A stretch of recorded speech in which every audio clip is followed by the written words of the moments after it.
આ વિડિયો પસંદ આવે તો લાઈક અને શેર કરો। જો સબસ્ક્રાઇબ ન કર્યું હોય તો જરૂર સબસ્ક્રાઇબ કરો અને બેલ આઇકોન દબાવો। લે હું તમને ક્લિપ પહેલા બતાવી દઉં। એટલે આવું કોકને થોડું ઘણું હોય ને તો બહુ ધ્યાન રાખો, ગાંડા ન કરી દેવા। એટલે પત્ની વાહ પડી ગયેલી કે આપણે કુવે જઈને 10-10નો સિક્કો નાખીને માનતા પૂરી કરી, બહુ વાહ લાગી હતી। પતિ કે હાલો જાય, કે મારે એક મનોકામના છે, એ કે મનોરથ મારે છે। પતિ કે બે જણા ગયા અને પેલા કૂવાની પાળી ઉપર પતિ ચડ્યો, 10 રૂપિયાનો સિક્કો એને કૂવામાં નાખ્યો અને પછી એની પત્ની કે મારે એક મનોરથ છે, એને એક સિક્કો આપ્યો। એ પાળી ઉપર ચડીને જ્યાં કૂવામાં સિક્કો નાખવા જાય ને તે પત્ની આખી કૂવામાં ગઈ। પત્ની કૂવામાં પડી એટલે આ પતિ આમ ઉપર જોઈને કે હે ભગવાન, માનો મારો મનોરથ આટલો જલ્દી પૂરો કરી નાખ્યો। તે કે આ કૂવામાં ગઈ ને પત્ની, એને મનોરથ ઈ જ હતો।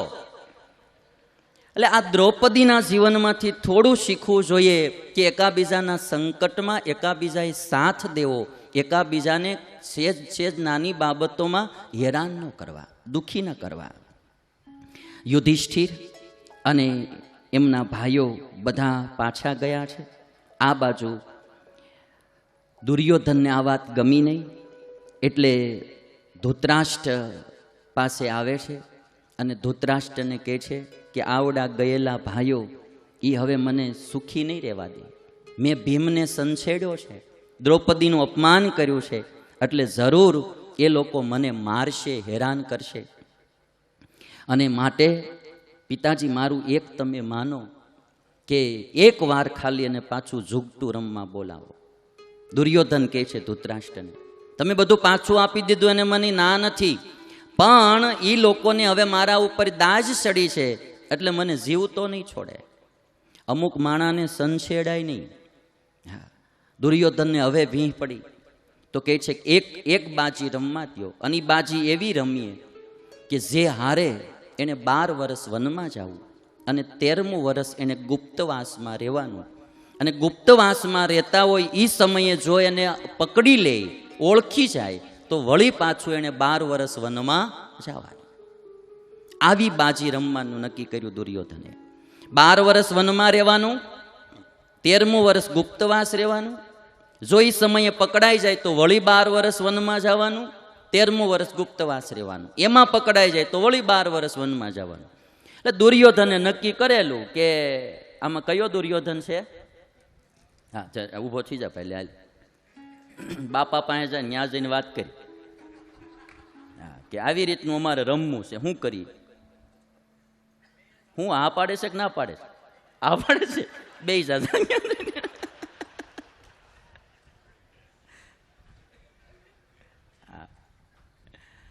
ગમે એમ કરીને ધૃતરાષ્ટ્રને મનાવી લીધા દુર્યોધને, અને પછી બાજી રમવાનું શરૂ કર્યું।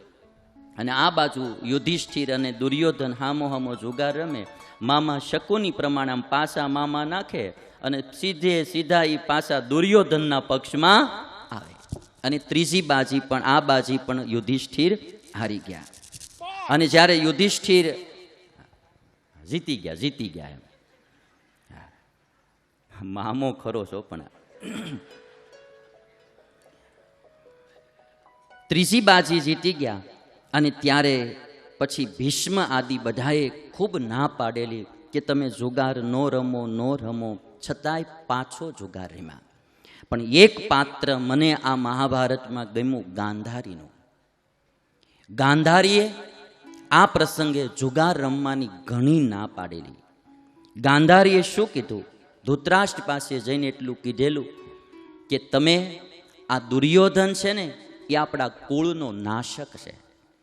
આ જન્મો તો તેથી પણ વિદુરજીએ કીધું તું જો તમારા કુળને સુરક્ષિત રાખવું હોય તો તમે આ દુર્યોધનનો ત્યાગ કરી દો, કારણ કે આ દુર્યોધન જન્મો ને તેથી એના રોવાનો અવાજ બાળક જેવો નહોતો આવતો, જાણે ગધેડા ભોંકતા હોય ને એવો અવાજ આવતો। માટે વિદુરે ત્યારે પણ કીધેલું કે આને તમે છોડી દો। કુટુંબમાં પરિવારમાં એકાદું પાત્ર મોળું હોય ને તો એને લઈને આખો પરિવાર દુઃખી થાય। દુર્યોધનના જીવનમાંથી શીખવું કે ક્યારેક આપણા પરિવારમાં આપણે આવી કંઈ ભૂમિકા તો નથી ભજવતા ને કે આપણે લઈને આપણું આખું કુટુંબ દુઃખી થતું હોય, આપણે લઈને આપણો આખો પરિવાર દુઃખી થતો હોય, એવું તો નથી થતું ને. ગાંધારી કહે છે કે જન્મ સમયે વિદુરજી આ વાત કરી હતી, આ કુળનો વિનાશ કરનારો છે, માટે તમે એને છોડી દો. ધૃતરાષ્ટ્રને ગાંધારી કહે છે કુળના વિનાશમાં તમે કારણ ન બનો. બીજી વાર જુગાર રમવાની તમે આજ્ઞા દઈ અને બાંધેલા પુલને તમે તોડી નાખ્યો છે. ઓલવાયેલા વેરની આગને ફરીને તમે પ્રગટાવી દીધી છે. શાંત કુંતીના પુત્રોને ફરીને તમે ક્રોધિત કરી દીધા છે. અને ખોટી બુદ્ધિવાળાને શાસ્ત્ર પણ કાંઈ શીખવી શકતા. ગાંધારી કહે છે ખોટી બુદ્ધિવાળાને શાસ્ત્રો પણ કાંઈ શીખવી નથી શકતા. અમુકની બુદ્ધિ જ એવી થઈ ગઈ હોય ને પછી એને સાચી વાત ક્યારેય સમજાતી નથી. મારે તમને એક ચાર્ટ બતાવવો છે. તમે જુઓ ને, આપણા જીવનમાં આ દુર્યોધનના જીવનમાંથી બહુ શીખ્યા જેવું છે. આ મહાભારત એની કથાઓ મને તમને શીખવાડે, એક બાજુ સદજ્ઞાન છે, એક બાજુ અજ્ઞાન છે. દુનિયામાં લડાઈ રામની ને રાવણની નથી થતી, દુનિયામાં લડાઈ સદજ્ઞાન અને અજ્ઞાનની થાય છે. દુનિયામાં લડાઈ કૃષ્ણની ને કંસની નથી, દુનિયામાં લડાઈ સદજ્ઞાન અને અજ્ઞાનની છે. દુનિયામાં લડાઈ પાંડવો કૌરવોની નથી, સદજ્ઞાન અને અજ્ઞાનની છે. એક નાનું એવું અજ્ઞાન, એક નાની એવી મિસઅન્ડરસ્ટેન્ડિંગ થઈ જાય ને તોય ભૂકા બોલી જાય. તો જેને નકરી મિસઅન્ડરસ્ટેન્ડિંગથી જ ભરેલું જીવન હોય ભાઈ, જેને દૂધની બદલે દારૂમાં સુખ માન્યું હોય, જેને નીતિના બદલે અનીતિમાં સુખ માન્યું હોય, જેણે પુણ્યના બદલે પાપમાં સુખ માન્યું હોય, જેણે પરોપકારને બદલે સ્વાર્થમાં સુખ માન્યું હોય, એ માણસો કોઈ દી સુખી ન થાય. બહુ મિસઅન્ડરસ્ટેન્ડિંગ. આ તમને એક ચાર્ટ બતાવું છું. આ નાનો એવો ચાર્ટ મને તમને બહુ શીખવાડનારો છે. આપણે બધા આત્મા છીએ, આપણે બધા આત્મા છીએ. આપણે બ્રાહ્મણ, ક્ષત્રિય, વૈશ્ય, શૂદ્ર એ પછી છીએ. સૌથી પહેલા આપણે બધાય આત્મા છીએ. આ વાત માણસે ક્યારેય ભૂલાવી ન જોઈએ. આ શરીર છે, એ શરીરને આધારે આપણે બ્રાહ્મણ, ક્ષત્રિય, વૈશ્ય, શૂદ્ર બનીએ, કે પુરુષ કે સ્ત્રી બનીએ, બાળક કે વૃદ્ધ બનીએ, ધોળા કે કાળા બનીએ, જે કંઈ છે એ આ શરીરને આધારે છે. માણસ રૂપાળો છે કે કાળો, લાંબો છે કે ટૂંકો, ગોરો છે કે કાળો, માણસ બ્રાહ્મણ છે કે શૂદ્ર, પુરુષ છે કે સ્ત્રી, બાળક છે કે વૃદ્ધ, એ બધી જ માન્યતા શરીરને આધારે છે. શરીર તો એક દિવસ સ્મશાનમાં રાખ થવાનું છે.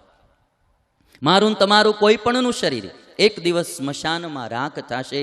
મંજિલ તો તેરી યહી થી. આ પંક્તિ મને બહુ ગમે એટલે કહું. સ્મશાનની બારું લખ્યું હતું કે મંજિલ તો તેરી યહી થી, બસ ગુજર ગઈ જિંદગી યહાં આતે આતે, ક્યા મિલા તુझे इस दुनिया से, अपनों ने ही जला दिया जाते जाते, अपनों ने ही जला दिया जाते जाते.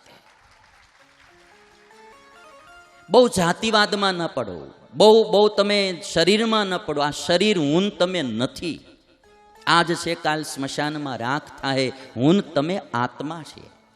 ગીતાના ઉપદેશમાં કૃષ્ણએ અર્જુનને પહેલો ઉપદેશ એ દીધો છે. સામે આમ ભીષ્મ આદિ ઊભા હતા અને ત્યારે કૃષ્ણએ અર્જુનને એટલું કીધું કે અર્જુન, તું, હું અને આ બધાય પેલા નહોતા એમ પણ નહીં, આજ છીએ અને ભવિષ્યમાં નહીં હોઈએ એમ પણ નહીં. તું જોતો હો કે આ બધા મરી જશે, તો શરીર તો એક દિવસ મરવાનું ને.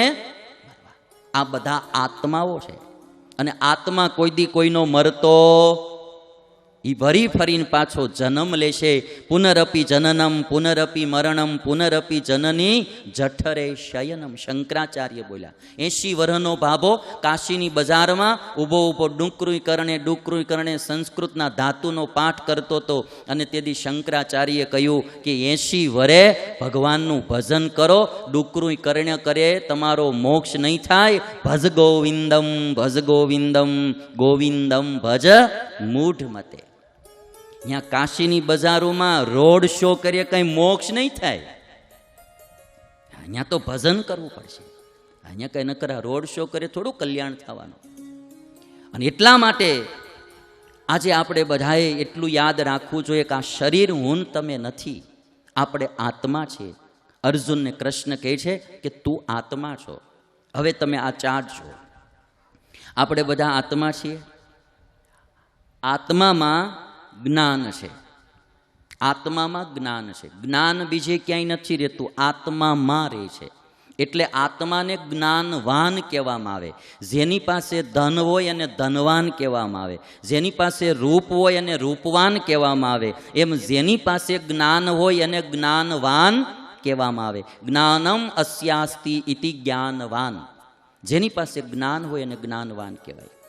આત્મા પાસે જ જ્ઞાન છે, બીજા કોઈ પાસે નહીં. આપણે એમ કહીએ ને બુદ્ધિ અહીંયા છે, મગજમાં છે, કે આ છે તે છે, ક્યાંય નહીં. તમે જો જેવો આત્મા આ શરીરમાંથી બહાર નીકળી જાય એટલે શબ પડ્યું હોય એને કશું જ જ્ઞાન નથી થતું. એને નથી ભૂખ લાગતી, નથી તરસ લાગતી, એને નથી કોઈ મારું તારું. આંખ્યું હોવા છતાંય શબ કોઈને જોઈ શકતું નથી, કાન હોવા છતાંય શબ કાંઈ સાંભળી શકતું નથી, અને બધું જ બોડી એકદમ અપ ટુ ડેટ હોવા છતાંય શરીર કોઈ કામ કરી શકતું નથી. કારણ કે જે કંઈ સુખ દુઃખની ફિલિંગ છે એ આત્માને છે. જ્ઞાન માત્ર આત્માને છે, આત્મામાં જ્ઞાન છે. હવે આ વાત મારી તમે જરા ડિટેલથી સાંભળજો. હું તમે બધા આત્મા છીએ અને આપણામાં બધાયનામાં જ્ઞાન રહેલું છે આત્મામાં. પણ એ જ્ઞાન બે પ્રકારનું છે. કયું તો જો તમે ચાટ. એક તો સદજ્ઞાન, સાચું જ્ઞાન, સારું જ્ઞાન, અને બીજું અજ્ઞાન, જે ઊંધું જ્ઞાન છે એ અજ્ઞાન છે. સારું જ્ઞાન અને મોળું જ્ઞાન. આ દુનિયામાં કોઈ પણ ચીજ હોય બે પ્રકારની હોય, હારી ને મોળી. કપડાં હોય તો હારા હોય, મોળા હોય. માણા હોય તો હારો હોય, મોળો હોય. ભોજન હોય તો હારું હોય, મોળું હોય. બગીચો હોય તો હારોય હોય અને મોળોય હોય. રોડ હોય તો હારોય હોય ને મોળોય હોય. અમુક રોડ એવા હોય પાણીના પેટનું પાણી ન હલે, અને અમુક રોડ એવા હોય ઢીસણિયા બીજા નાખવા પડે. હારા ને મોળા. આ દુનિયામાં કોઈ પણ ચીજ હોય બે પ્રકારની હોય, કાં હારી હોય ને કાં મોળી હોય. એમ આત્મામાં જે જ્ઞાન છે એ બે પ્રકારનું, કાં સારું જ્ઞાન હોય અને કાં મોળું. જે સારું જ્ઞાન એને સદજ્ઞાન કહેવાય, મોળું જ્ઞાન એને અજ્ઞાન કહેવાય. દુર્યોધન અજ્ઞાનથી ભરેલો છે, યુધિષ્ઠિર સદજ્ઞાનથી ભરેલા છે, કૃષ્ણ સદજ્ઞાનથી ભરેલા છે, અને કંસ અજ્ઞાનથી ભરેલો છે. રામ સદજ્ઞાનથી ભરેલા છે, રાવણ અજ્ઞાનથી ભરેલો છે. અને આજની તમને વાત કેવી હોય તો આજે બી અમુક નેતાઓ આપણે આમ જોઈ તો સદજ્ઞાનથી ભરેલા હોય, 40-40 વર્ષ રાજકારણમાં રહ્યા હોય, પણ કોઈ દી એણે ભ્રષ્ટાચાર ન કર્યો હોય, અને આ દેશની માટે એણે આખી જિંદગી વ્યતીત કરી હોય. અટલ બિહારી વાજપેયી, ઇન્દિરા ગાંધી જેવા નેતાઓએ પોતાના પ્રાણ હોમી દીધા હોય. અને અમુક નેતા સામે તમે જુઓ તો અજ્ઞાનથી ભરેલા પણ હોય. નેતા યાદ આવી ગયા, એક વાત તમને કહી દઉં. એક ભ્રષ્ટાચારી નેતાઓનું પ્લેન જાતું હતું આખું, અને એમાં બધા પિકનિક ઉપર જતા હતા, અને લગભગ બધા ભ્રષ્ટાચારી નેતાઓ હતા, મોટા મોટા કૌભાંડો કરનારા. હવે એમાં પ્લેન જાતું હતું ને આમ નીચે એણે ભૂમિ ઉપર જોયું તો એમાં થોડાક ગરીબ લોકો, ગરીબના છોકરાઓ રમતા હતા, કપડાં કંઈ પહેરેલા નહીં ને હાવ હુકલકડી છોકરાઓ, ગરીબો. એક નેતાને ઉપરથી એમ થયું કે લે હું 100 રૂપિયા હેઠે નાખું, કમસે કમ આમાંથી એક તો સુખી થાય. એટલે એને 100 રૂપિયાની નોટ કાઢીને એક નેતાએ પ્લેનમાંથી હેઠી નાખી. તે બીજા નેતાને એમ થયું કે લાય હું 50-50ની 2 નાખું, 2 જણા સુખી થાય. એટલે એણે 50-50ની 2 નોટ નાખી. ત્રીજા નેતાને વિચાર આવ્યો, એમ થયું કે લાય હું 20-20ની 5 નાખું, કમસે કમ 5 છોકરા સુખી થાય. એટલે એણે 20-20ની 5 નોટું નાખી. બધાય ભ્રષ્ટાચારી નેતાઓ, પણ આટલું વળી એને સારું હોઈશું. તે ઓલો પ્લેન ચલાવનારો પાયલટ હતો ને, પ્લેન ચલાવનારો પાયલટ, એણે પેરાશૂટ પહેરીને હેઠો ઠેકડો માર્યો કે ભારત દેશની 1.25 કરોડ જનતા સુખી થાય.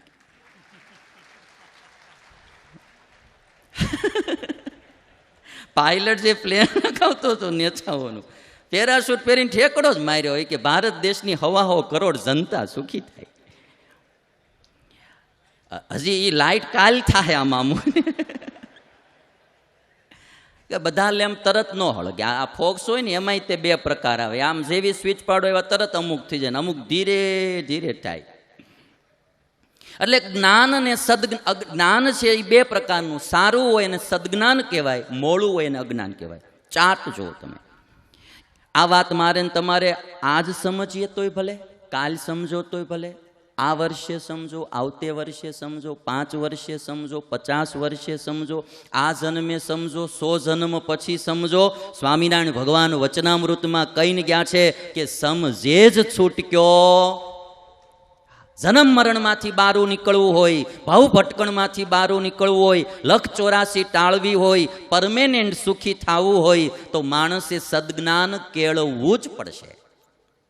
અને એટલા માટે હું તમે આત્મા છીએ, પેલા આ ભાવ દ્રઢ કરવો. આપણે શરીર નથી, આપણે પુરુષ નથી, આપણે સ્ત્રી નથી, આપણે પટેલ કે બ્રાહ્મણ કે ક્ષત્રિય કે વૈશ્ય શૂદ્ર કે આપણે એ નથી, આપણે આત્મા છીએ. આપણે બાળક કે વૃદ્ધ નથી, આપણે આત્મા છીએ. શરીરને આધારે જરૂર બધા નામ પડે, પણ મૂળ હું તમે બધા આત્મા છીએ. અને આવા શરીરો તો મેન તમે 84 લાખ પ્રકારના ધારણ કર્યા. આપણા હિન્દુસ્તાનના શાસ્ત્રો, એક વાત હિન્દુસ્તાનના લોકો યાદ રાખે, અમેરિકા અને ઇંગ્લેન્ડ નકરા ભૌતિક સંશોધન કરે છે. અમારા ભારતના ઋષિઓ આત્મકલ્યાણની વાત કરીને ગયા છે. જ્યાં પાશ્ચાત્ય ફિલોસોફીનો એન્ડ આવે ને, ત્યાંથી અમારી ભારતીય ફિલોસોફીની શરૂઆત થાય છે. આપણી ભારતીય ફિલોસોફીની શરૂઆત થાય છે. આ માહોલ ને આ આનંદ એ તમે જુઓ ને તો ટ્રમ્પના વ્હાઇટ હાઉસમાં ન મળે. તમને કહું, એ જે ભારતના લોકોને ઋષિઓએ આપ્યું છે, માથે ટકા હોય તો કેવા મોજમાં રહેતા હોય, ભારતમાં રહી શકે. કંઈક સમજણ હશે તે દી ને ભાઈ. અને એટલા માટે અમારે તમારે આ વાત સમજવી. નકરા પાણીપુરી ખાવામાં, ભેળ પકોડા ખાવામાં, જ્યાં ત્યાં રખડવામાં, કામરેજ જઈને પાવભાજી ખાવામાં જિંદગી બરબાદ ન કરવી. કોક દીક સારા જ્ઞાનના ભંડાર કોઈ સંત પાસે જઈ સદજ્ઞાન મેળવી અને આત્મકલ્યાણ થાય એવું પણ કરવું. નકરી જિંદગી બીજે ત્રીજે ન બગાડવી. હા, એક બેન પાણીપુરી વાળા પાસે જઈને કહેતા હતા કે ભૈયાજી હમ આપકી પાણીપુરી ખાने के लिए हर दिन आते हैं, तो आप स्वच्छता तो रखते हैं ने? બેન પૂછતા હતા પાણીપુરી ખાતા કરતા. ભૈયા ને કે તું લેટ્રિન જઈને હાથ તો હરખા ધોશો ને? તે ભાઈઓ કે બેન તમારામાં ને અમારામાં આટલો જ ફરક. કે અમારે હું કે પાણી આ હાથ છે ને એ કે આંબલીની ચટણી વાળા અને મરચાની ચટણી વાળા હોય, એટલે અમે લેટ્રિન જઈને એ પેલા હરખા હાથ ધોઈ. કે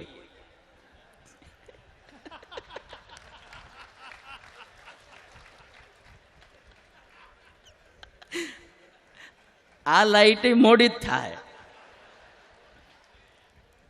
આ બધા મારા એલોઝન એવા હોય ને મોડા મોડા. એટલે કે બેન તમારા અમારામાં આટલો જ ફરક. અમારે કે હાથ હું ચટણી વાળા આંબલી વાળા હોય ને એટલે જાતા પેલા હરખા ધોવા પડે, પછી જરૂર નહીં. જો તમને આ વિડીયો પસંદ આવે તો લાઈક કરો, નીચે કોમેન્ટ બોક્સમાં તમારા વિચાર લખી મોકલો. સાથે સાથે આ વિડીયો તમારા મિત્રોને ફેસબુક, વોટ્સએપમાં શેર કરવાનું ભૂલતા નહીં. અને વધુ વિડીયો માટે અમારી આ ચેનલને સબસ્ક્રાઇબ કરી બેલ આઇકોન જરૂર ઓન કરજો. યુટ્યુબના માધ્યમથી કથા સાંભળતા ભક્તોને જય શ્રી સ્વામિનારાયણ.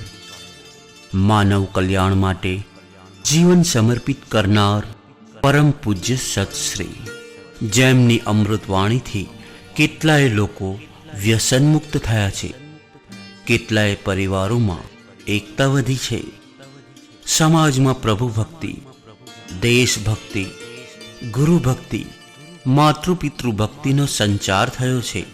આવી સમાજના કલ્યાણરૂપ કથાના પ્રચાર પ્રસાર માટે તમારા જન્મદિવસ, મેરેજ એનિવર્સરી, પુણ્યતિથિ અથવા કોઈ પણ દિવસે ડોનેશન આપી આ પુણ્ય કાર્યના સહભાગી બનીએ. યથાશક્તિ ડોનેશન આપવા માટે સંપર્ક 990444 17000. જય શ્રી સ્વામિનારાયણ.